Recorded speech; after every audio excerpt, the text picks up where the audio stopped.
ஹாய்ங்க, எல்லாம் எப்படி இருக்கீங்க? நல்லா இருப்பீங்கன்னு நம்புகிறேன். இன்றைக்கி நம்ம வீட்டில் வந்து டின்னருக்கு சந்தகை. இந்த சந்தகைனாலே கொங்கு சைடில் சந்தகையா, சேவையா, சந்தவையா, இந்த மாதிரி இடியாப்பமா, இந்த மாதிரியெல்லாம் இருக்கும்.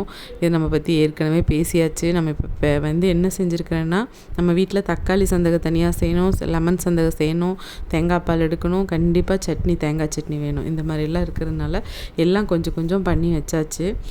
ஆனால் நான் இன்றைக்கி வந்து கொஞ்சம் என்னவாக இருந்துச்சுன்னா, அந்த நாய்க்கடி ராட்வீலர் நாய் கடிச்சு அந்த குழந்தை இதாச்சு இல்லையா, அது யோசிச்சுட்டே இருக்கிற மாதிரியே இருக்குதுங்க. நம்ம குழந்தைங்கள வந்து ரோட்டில் விடுறதுக்கு பெட்ஸ் வளர்க்குறவங்க அஜாக்கிரதையாக இருக்காங்களா, இல்லை நம்ம எப்படி நடந்துக்கணும் அப்படிங்கிற மாதிரி கூட தெரியல. ஒரு நாய் எப்படி குறைக்குது அப்படின்னாலே நம்ம வந்து ஒரு அப்படின்னு மிரட்டினா கூட அந்த பெட்ஸ் வளர்க்குறவங்களுக்கு அவ்வளோ கோபம் வந்துடுது. அந்த மாதிரியெல்லாம் இருக்கிறாங்க.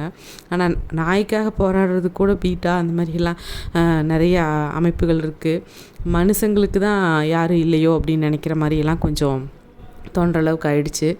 இந்த மாதிரி அடிக்கடி இந்த குழந்தைங்கள கடிக்கிறது, இந்த பெரியவங்களை துரத்தி கடிக்கிறதுன்னு நிறைய பார்க்கும்போது ரொம்பவே அதனால் எத்தனை ஆக்சிடெண்ட்ஸ் வேறு நடக்குதுங்க. 2 வீலரில் போகிறவங்களுக்கெல்லாம் நிறைய இதாகிட்டுருக்கு. இதுக்கு ஏதாவது ஒரு சொல்யூஷன் என்ன அப்படின்னு சொல்லி கண்டிப்பாக கவர்மெண்ட் வந்து இதுக்கு ஒரு முடிவெடுத்து நல்ல வழி சொல்லுவாங்கன்னு நம்பலாம்.